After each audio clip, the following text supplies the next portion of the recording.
This channel does not promote any violent, harmful, or illegal activities. All content provided by this channel is meant for an educational purpose only.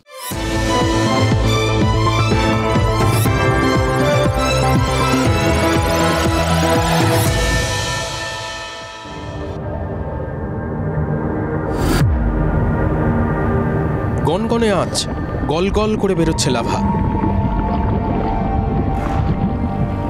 ছিটকে পড়ছে এদিক ওদিক।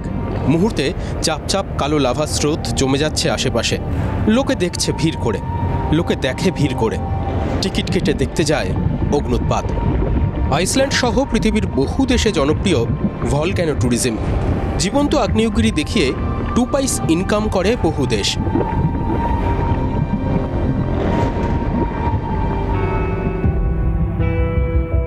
এবঙ্গ ভাণ্ডারে বিবিধ রতন থাকলেও আগ্নেয়গিরি নেই। কিন্তু এই বাংলায় পর্যটন থেকে আয়ের বিকল্প উপায় আছে। সুন্দরবন নয়, দার্জিলিং নয়, দীঘা নয়, মন্দারমণি নয়, বিষ্ণুপুরের পোড়ামাটির ঘোড়া, কেঁদুলির মেলা নয়। চোখের সামনে ঠাঁই ঠাঁই ঠাঁই দেখার সুযোগ এই বাংলার সর্বত্র, যখন তখন। শুধু পর্যটকের কপাল ক্লিক করলেই ট্রিগার হ্যাপি বঙ্গ দেখিয়ে দেবে বাবু মশাই বন্দুকবাজকে। আজ থেকে বেশ অনেকগুলো বছর আগে, জানেন তো, 2009 হবে, পাকিস্তানের করাচি কাজের সূত্রে গেছিলাম।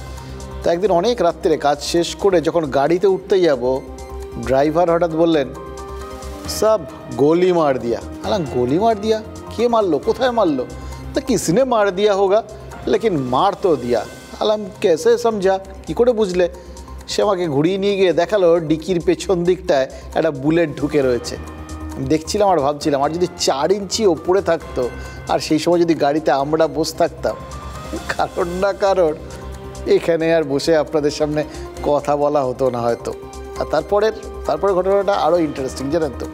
তার থেকে আর কয়েক বছর পরে, এই ধরুন 2010 দক্ষিণ আফ্রিকার জোহানেসবার্গে গাড়িতে যেতে যেতে দেখলাম একটা জায়গা খুব সুন্দর, যেরকম হয়, মানে ট্যুরিস্টদের যেরকম মানসিকতা, কাজ করতে গেলেও কিছু কিছু সময় সে বিদেশে গেলে তো ট্যুরিস্টই হয়ে যেতে হয় না। তো দেখে ওটা তো মনে হলো, বাহ দারুণ তো জায়গাটা, একটা ছবি তোলা তো নিশ্চয়ই দরকার, নাহলে সমাজ কিছুতেই মেনে নেবে না। তা ড্রাইভারকে বলো একটু গাড়িটা থামাও, জাস্ট 2 মিনিট ছবিটা তুলে চলে আসবো। ড্রাইভার বললো কতক্ষণ লাগবে?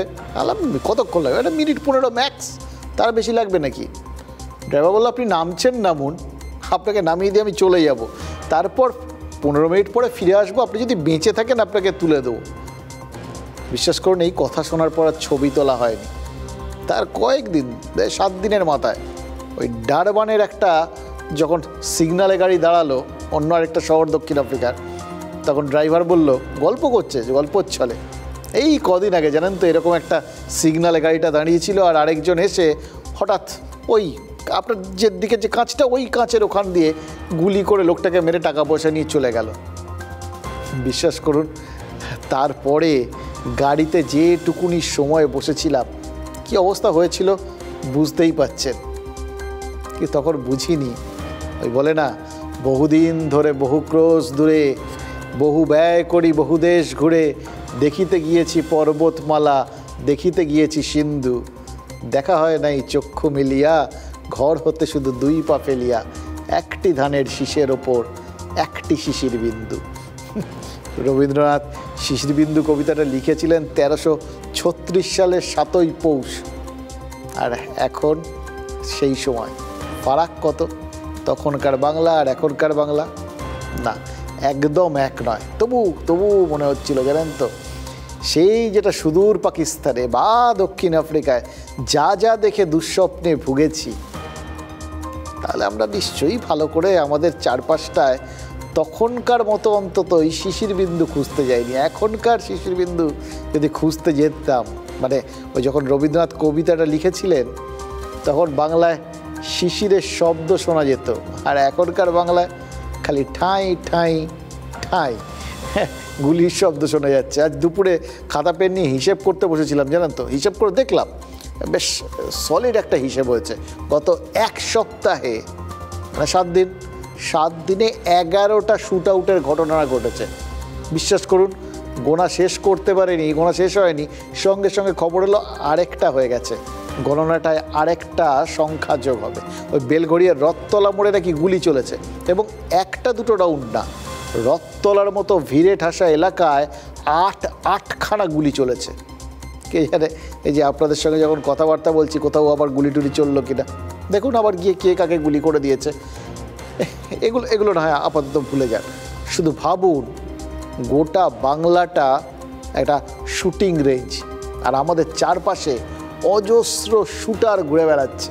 এবছরটা তো অলিম্পিক ইয়ার, অলিম্পিকে আমরা কিন্তু ইদানিং শুটিং টুটিং থেকে অনেক মেডেল টেডেল পাই আর কি, আর মাসখানেক পরেই প্যারিসে শুরু হয়ে যাচ্ছে অলিম্পিক।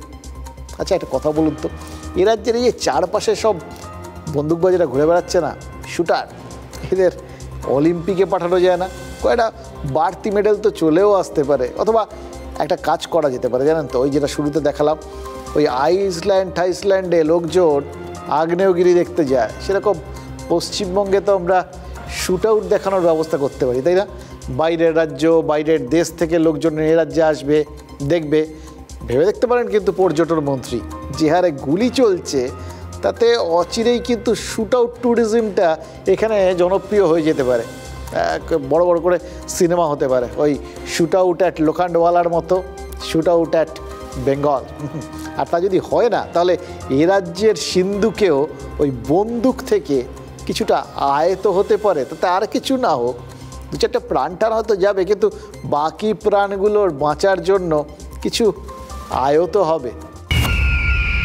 হাহাকার চলছে।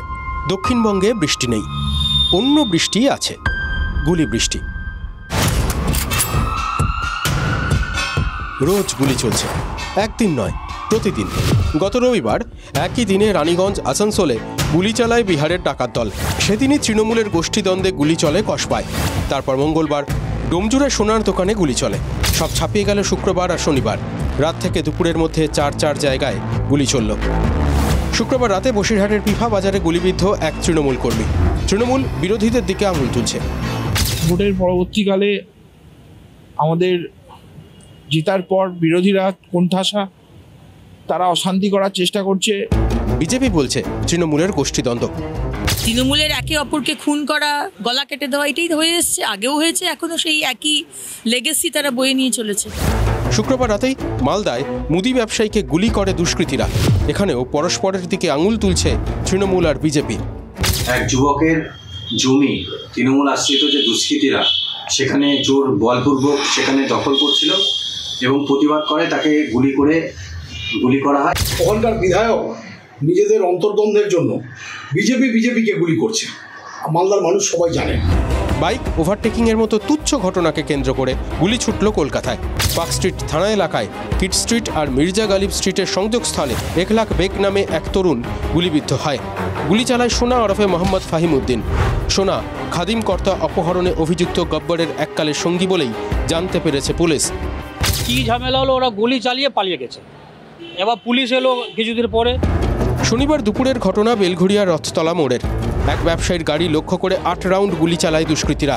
বাইকে চেপে এসেছিল তারা, গুলি চালিয়ে নিশ্চিন্তে পালিয়েও যায়। ব্যবসায়ী মুখ না খুললেও পুলিশ বলছে তোলার টাকা না দেওয়াতেই গুলি চালানোর ঘটনা।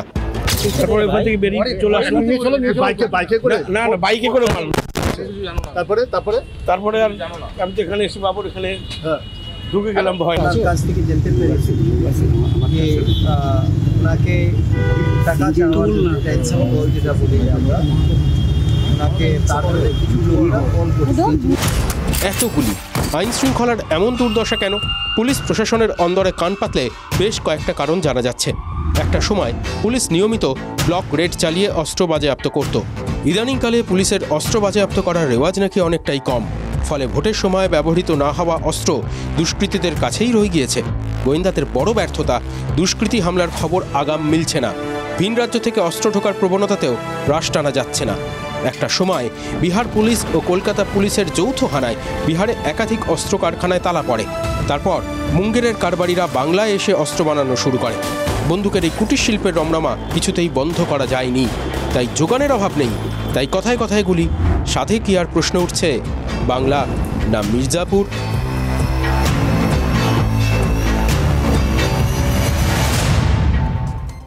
গুলির আমি গুলির তুমি, গুলি দিয়ে যায় চেনা। সত্যি কি চেনা যায়? খেয়াল করে দেখুন, রাজনৈতিক কর্মী গুলি খাচ্ছেন, ব্যবসায়ীদের লক্ষ্য করে গুলি চলছে, বাইকে শুধু জাস্ট ওভারটেক করা তাই নিয়ে ঝগড়া, সেই ঝগড়া থেকেও গুলি চলছে। মির্জা গালিব স্ট্রিটে বাইকের ওভারটেক নিয়ে যে গুলিটা চললো, সেখানে যে গুলি চালিয়েছে সেই সোনাতো দাগই অপরাধী। খাদিম কর্তা অপহরণ মামলায় ওই অভিযুক্তের সঙ্গী, অর্থাৎ আগেও অপরাধ করেছে, আবার সুযোগ পেয়েছে, সামান্যতম সুযোগেই গুলি চালিয়ে দিচ্ছে। আচ্ছা, গুলি ব্যাপারটা তাহলে একদম খোলামকুচি হয়ে গেছে, এত সস্তা হয়ে গেছে? এমনিতে অবশ্য জিজ্ঞেস করতেই পারেন যে গুলি চালাতে আর কী লাগে? সত্যি তো, কী আর লাগে? একটা বন্দুক লাগে আর কি বুলেট লাগে? প্রশ্ন তো সেখানেই। এ রাজ্যে এত গুলি টুলি, এত বন্দুক আসছে কোথার থেকে? বন্দুক বা বুলেট কোনোটাই তো মুড়ি মুড়কি নয়, পাড়ার মুদির দোকানে তো কিনতে পাওয়া যায় না, অনলাইন অ্যাপেও তো পাওয়া সম্ভব না যে ঝপ করে অর্ডার করলেন আর টপ করে আপনার বাড়িতে ডেলিভারি দিয়ে চলে গেল। তাহলে হাতে হাতে এত হাতিয়ার আসছে কোথা থেকে? ওই বলছিলাম, একটা সময় ছিল যখন ওই বিহারের মুঙ্গের গোটা দেশকে বেআইনি অস্ত্রশস্ত্র সাপ্লাই করতো। তারপর একটা সময় এলো যখন শোনা গেল যে মুঙ্গেরের অস্ত্র কারবারিরা এ রাজ্যেই চলে আসছে, এখানেই নাকি অস্ত্র বানাচ্ছে আর এখানেই বিক্রি করছে। ভাববেন না এটা অন্য কোনো কারণে হয়েছে, এটার পেছনে একদম অর্থনীতির, একদম ইকোনমিক্সের একদম গোড়ার মডেল রয়েছে, অর্থনীতিতেই আছে। এটাই হওয়ার কথা, এটাই হওয়ার কথা ছিল। মানে যেখানে চাহিদা বেশি সেখানে যোগান বাড়াতে হবে, এটাই তো অর্থনীতি বলে। হ্যাঁ, এবার যদি যোগান বাড়াতে হয়, যদি দাম কমাতে হয় এবং সাপ্লাই বাড়াতে হয়, সবকটা একসঙ্গে করতে হয়, তাহলে যেখানে দরকার সেখানেই মাল বানাতে হবে। তাই মুঙ্গের চলে এসছে বাংলায়। আর শুধুমাত্র সাপ্লাই নয়, মুঙ্গেরের বেআইনি অস্ত্র কারবারিরা বাংলায় বসে জমিয়ে বিভিন্ন জায়গায় অস্ত্র তৈরিতে নেমে পড়েছিলেন। বছর 5 আগের কথা এটা। এই হাওড়া ব্রিজের ওপর সেই সময় অস্ত্রশস্ত্র সহ কেরলের 2 দুষ্কৃতী গ্রেফতার হয়। তাদের একজনের নাম ছিল আবু বক্কর সিদ্দিকী। আবু বক্কর বিরাট বড় মাস্তান, ডন। হ্যাঁ, আরেক ডন, মুম্বাইয়ের ডন রবি পূজারীর ঘনিষ্ঠ ছিল সে। এই ধৃতদের জেরা করে বছর 5 আগেই কিন্তু এ রাজ্যের পুলিশ জানতে পেরেছিল তারা কেরল থেকে মুর্শিদাবাদে এসেছিল। কেন এসেছিল জানেন? বেড়াতে না, অস্ত্রের বরাত দিতে। সেই শুরু। তারপর কিন্তু একের পর এক অপারেশনে পুলিশ কর্তারা জানতে পেরেছিলেন মুর্শিদাবাদের ডোমকল, মালদার কালিয়াচক বা বৈষ্ণবনগর, অথবা দক্ষিণ 24 পরগনার মহেশতলা, ক্যানিং বা বারুইপুর, এই সমস্ত জায়গায় রমরমিয়ে চলছে বেআইনি অস্ত্রের কারখানা। নেপথ্যে সেই মুঙ্গের গ্যাং। এবার মুঙ্গেরের স্পেশাল আর্মস যে বাংলাতেই তৈরি হচ্ছে এবং তা এখানেই বিক্রি হচ্ছে, তা 5 বছর আগে জানলেও অস্ত্র কারবারের র্যাকেটটা এতদিনেও ভাঙতে পারলো না কেন পুলিশ? নাকি ভাঙতে চাইলো না? আরও একটা প্রশ্ন, 2022 সালের মার্চ মাসে ওই বীরভূমের বকটুই গ্রামে গণহত্যা হয়। রাতভর সন্ত্রাস চলেছিল, 10 জন মানুষ মারা যান। তারপরেই কিন্তু রাজ্যের সর্বত্র পুলিশকে বোমা অস্ত্র উদ্ধারের নির্দেশ দিয়েছিলেন মুখ্যমন্ত্রী মমতা বন্দ্যোপাধ্যায়। কি হলো? তারপরেও এত অস্ত্র থেকে গেল কেন? সমস্ত জায়গায় সারা বাংলায় তল্লাশি চালাও, যেখানে বোমা আছে, যেখানে যন্ত্রপাতি আছে, সব উদ্ধার করতে হবে। এবং পুলিশ যে অ্যাক্টিভলি কাজ করবে তাকে সালাম জানাবে, আর যে অ্যাক্টিভলি কাজ করবে না, এনজয় করে বেড়াবে, তাকে পুলিশে চাকরি করার প্রয়োজন নেই। দেখুন, 2 বছর আগে মুখ্যমন্ত্রীর কথা শুনে প্রশাসনিক নির্দেশিকাও কিন্তু জারি করেছিল রাজ্য পুলিশ। কিন্তু তারপর তখন প্রশ্ন তোলার তো সুযোগ পেয়েছি যখন তখন প্রশ্ন তুলেই ফেলি, বুঝলেন তো? প্রশ্নগুলো যদি ঠাঁই ঠাঁই ঠাঁই করে ওই প্রশাসনের কানে গিয়ে লাগে, তাহলে তো আখেরে আমার আপনার নিরাপত্তাটাই একটু মজবুত হতে পারে। তাই জানতে চাইছি, 2022 সালে মুখ্যমন্ত্রী নির্দেশ দেওয়ার পরেও রাজ্যের সর্বত্রই অস্ত্রের কারবার কেন বন্ধ করা গেল না? কেন বেআইনি বন্দুক, বুলেট উদ্ধার করতে পারল না পুলিশ? কেন অস্ত্রের কারবারি বা দুষ্কৃতীদের গ্রেফতার ছেড়ে নিয়ন্ত্রণ করা গেল না? দেখুন, মনে রাখবেন, মুখ্যমন্ত্রীর নির্দেশের পর গত বছর এ রাজ্যে পঞ্চায়েত ভোট হয়েছে। তাতে শুধু ভাঙড়েই, ওই একটা মাত্র জায়গাতেই যেভাবে তৃণমূল আর আইএসএফের সংঘর্ষ হয়েছিল মনে আছে আপনাদের, এবং যেভাবে দুপক্ষ বিপুল পরিমাণ অস্ত্র আর বোমা ব্যবহার করেছিল, আমরা তো আপনাদের রেগুলার দেখিয়েছিলাম, আপনাদের মনে আছে, একই খবর রোজ দেখাতাম, কিন্তু সেগুলো এসছিল কেন, কোত্থেকে এসছিল? এই প্রশ্ন তো আমরা তখনও করেছিলাম। এই প্রশ্নগুলো যে মুখ্যমন্ত্রী বলেছেন, তারপরও কেন পুলিশ এই সমস্ত বোমা, গুলি, বন্দুক এগুলোকে বাজেয়াপ্ত করতে পারছে না? বলেছিলাম তো বটে, উত্তর পেয়েছিলাম কি? মুখ্যমন্ত্রী বলেছিলেন তো বটে, কার্যকরী হয়েছে কি না খবর পেয়েছিলেন কি? বলেছিলাম সেই সময়, জানেন তো, মুখ্যমন্ত্রীর নির্দেশ কার্যকর করতে আদৌ কি সক্রিয় ছিল পুলিশ? প্রশ্নটা অসঙ্গত ছিল। আজকে দেখুন 2024-এও সেই একই প্রশ্ন তো করতে হচ্ছে। তাহলে এত নির্দেশ দিয়ে লাভ কি? খারাপ লাগছে না? নির্দেশের নামে নির্দেশ আসে, যাদের নির্দেশ পালন করার কথা তারা ধরে নিয়েছেন আরে ভগবান দুটো কান দিয়েছে কেন, একটা দিয়ে ঢোকাবো আর একটা দিয়ে বার করব। আচ্ছা, এই যে এত গুলি, বন্দুক, এগুলো কি লোকসভা ভোটে ব্যবহার করার জন্য মজুত করা ছিল? কোনো কারণে সুযোগ পাওয়া যায়নি। দেখুন, প্রথম 6 দফা মোটামুটি শান্তিপূর্ণই হয়ে গেছিল আর কি। সেই সময় সুযোগ না পাওয়া এখন কি ব্যবহার করা হচ্ছে? সেই আগেকার দিনের জমিদার বাড়ি বা রাজাদের কাহিনীর মধ্যে শুনতাম, বা ইয়েতেও রাজস্থানেও শোনা যেত, জানেন তো, বিভিন্ন রানাদের কথা আর কি।